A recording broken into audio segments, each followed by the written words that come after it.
Dave Bautista has lost a lot of muscle. So very recently we got to see a photo of Dave Bautista at a film festival, and he was sort of premiering a very new look that people were not used to, which is like a skinny, shredded Dave Bautista. Obviously he's wearing a suit, he's wearing his clothing in this picture, so we can't really see, what his physique exactly looks like. But it's clear that he's lost a lot of weight, and assuming that the man is still training and has a decent handle on his diet, I would assume that he looks pretty shredded under all of that. At the same time, of course, again, he has lost a lot of muscle mass. So what is going on there? The internet has been totally blowing up over this in, I would say, the last week or two. So the first thing to understand is that Dave Bautista is getting up there. Like, he's a bit older, he's in his 50s. And of course, he has been a public figure for a very long time. First as a wrestler and then as an actor. And of course, he's gone through a lot of transformations over the years. Realistically, when you look at him back in his wrestling days, he was pretty big. That was really the biggest he's ever been. And then when he, retired from wrestling, he got more into acting. You saw this transition of Dave Bautista from, super big guy to, okay, he's decently big. He's still an action role guy. He looks good, but certainly not nearly as big. And now, of course, again, he's looking almost like a normal guy. He's looking like a normal weight. So previously, I've talked about how I don't think most actors are on steroids as a way of achieving their fitness goals. The reality is that they probably don't need to be. They're actors, they've got a lot of money, they've got a lot of advantages. They can pay for the best trainers and coaches, they can pay for the dietitians, they can pay for people to handle everything for them so that they just have to pull the trigger, which is an advantage that most of us don't have. So usually you wouldn't even think that they need to resort to steroids, simply because they have all these other advantages, which is why they can achieve these pretty remarkable transformations fitness-wise. But when you talk about some actors, obviously the actors who tend to be really big, really jacked guys who are going for action roles, that's where I'd say the line gets a little bit more blurred. Obviously, when you talk about using steroids, they have significant negative health consequences, especially if you overdo them in the long term. And so I would say that yes, while it is that, actors don't have to worry about drug testing because they're not competing, so they don't need to worry about that. So yes, you could imagine that they could get away with using steroids a bit more. But at the same time, again, I think that your average actor is not necessarily, getting shredded or whatever for a role, because they want to be as big or as jacked as possible and they're willing to sacrifice some of their long-term health for it. I don't think that's what the average actor would really think is a good call. But again, you take an actor who's really into maintaining that big, super big, jacked physique, then you might have a good case for why somebody might want to use steroids, even when their primary goal is just to have a good physique for acting. Now, Dave Bautista has obviously made a pretty shocking transformation in terms of losing a lot of weight very quickly, which is kind of what we expect to see if someone is on performance-enhancing drugs, is on steroids, and decides to go off it. And of course, we have a lot of examples of bodybuilders who've done the exact same thing. You can see it's like the before and after, and it's like, here's the bodybuilder, in their prime, the most jacked, the most diced guy in the world. And then, here's the same guy, and he's like, 135 pounds, doesn't even look like he lifts, Those kinds of transformations are very possible because the reality is that it is very possible to lose quite a lot of muscle mass very quickly simply from going off of steroids. And of course, maybe not dropping your training entirely, but, maybe you're not putting as much effort into your training. Maybe you're training a bit less. Maybe you're training 2-3 days a week instead of, 4, 5, 6 days a week, right? You can certainly see how it's very possible that performance-enhancing drugs and steroids are a part of this equation. However, it's also just possible, I would say, that he has just been planning to lose a lot of weight for a while. He's talked recently about basically wanting to downsize a bit, recognizing that it's not easy for him to maintain this amount of muscle mass as he gets older, and therefore health-wise it just makes sense for him to downsize, to aim for a lighter physique, and just to stay with that going forwards.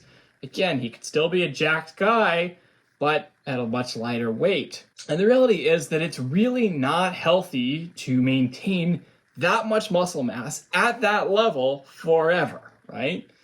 It requires more and more effort, and of course, potentially more and more drugs to maintain that as you age, as your body starts to turn against you, everything starts to go downhill.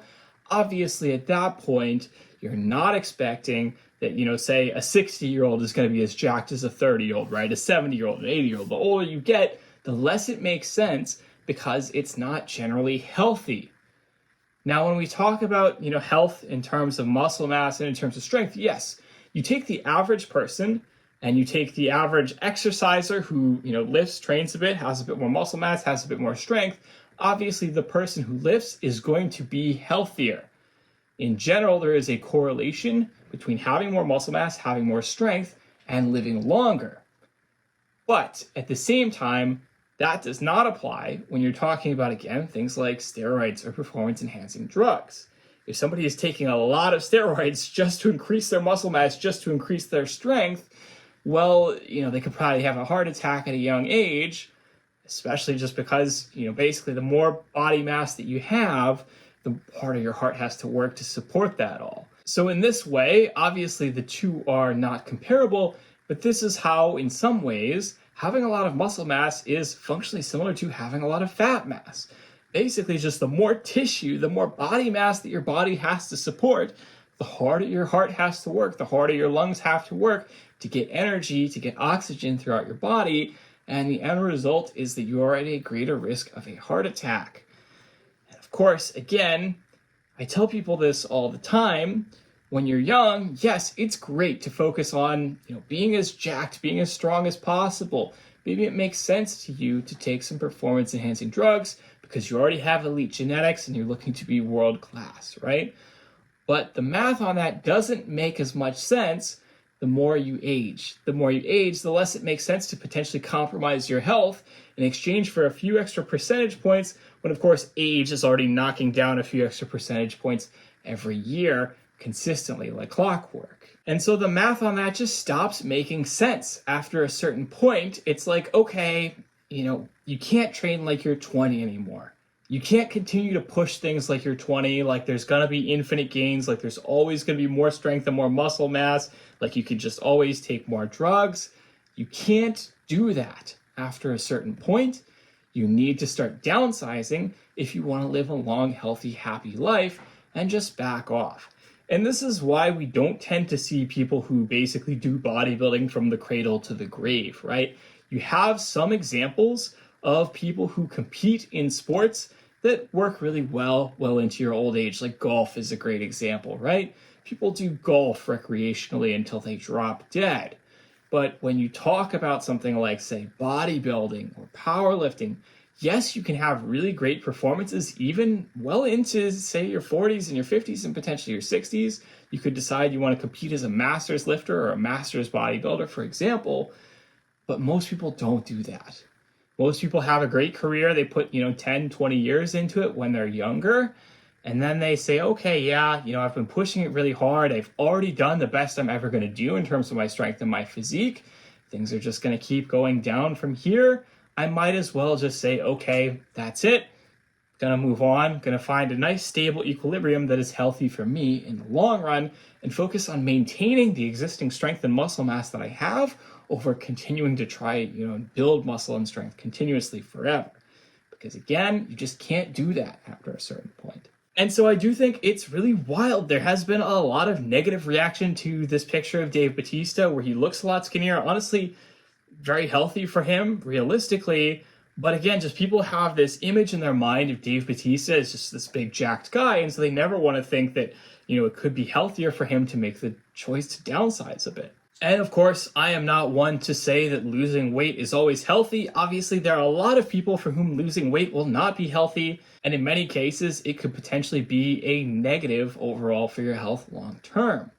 But I would say that Dave Bautista is someone who is active, who probably has a pretty good handle on his diet and his training.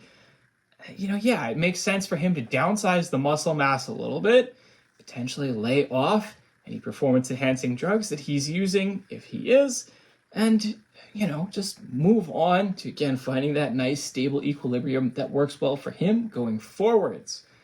And he's also spoken a bit in interviews about how he didn't necessarily like being typecast in only action roles anymore. And that's also very true, right? When you take somebody who is like decently lean, like decently shredded, got a little bit of muscle mass, that could be leading man material, right? Like you could be put in a movie, you could do really well, awesome, right? When you take somebody who's super big, super muscular, that really limits the kind of roles that you can get as an actor. You could be a bad guy, you could be maybe an action star if they're doing action films. You could be henchman number 4. They don't have a ton of roles for these kinds of guys because so many movies do not involve action, do not involve big guys. It's like, this is a drama, or, this is like a mystery, whatever. All kinds of stuff where it's like, would it make sense for there to be a big jacked guy? Now, on the other hand, I do have to say, it can be great when you take a guy who, would not normally fit in this role and you give them this role, right? So you take someone like Alan Ritchson in Reacher, right? He's a super big guy, way too big. Doesn't make any sense to put him in the role of this, crafty sort of detective, whatever. And that's kind of the fun of it, is that just for some reason, it's like, this guy's like the most jacked guy in the world for no reason, right? That can be fun. But most of the time, people are not looking to do that kind of stunt casting. They're not looking to necessarily do something where it's like, hey, let's put this guy in this role where it's going to be funny because of how big he is relative to how big you expect him to be. Dave Bautista, again, he's making a choice that is probably going to be better for him, for his career, for his health. And I certainly can't knock that. I can't say anything negative about that. That's great for him. Again, really wild that there's been so much controversy about it. So many people being like, oh, he must be unhealthy, blah, blah, blah. No, I from everything I can understand, he's been losing weight, steadily, consistently for a while. He intentionally wanted to downsize. He's finding a healthy equilibrium that works for him. And again, I have no criticisms of that.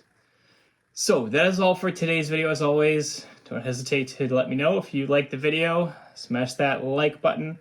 Comment down below, let me know what you'd like to see in future videos. Smash the notification bell, subscribe, all those other good things you do when you love a video. I will talk to you all in the next video. Have a good one.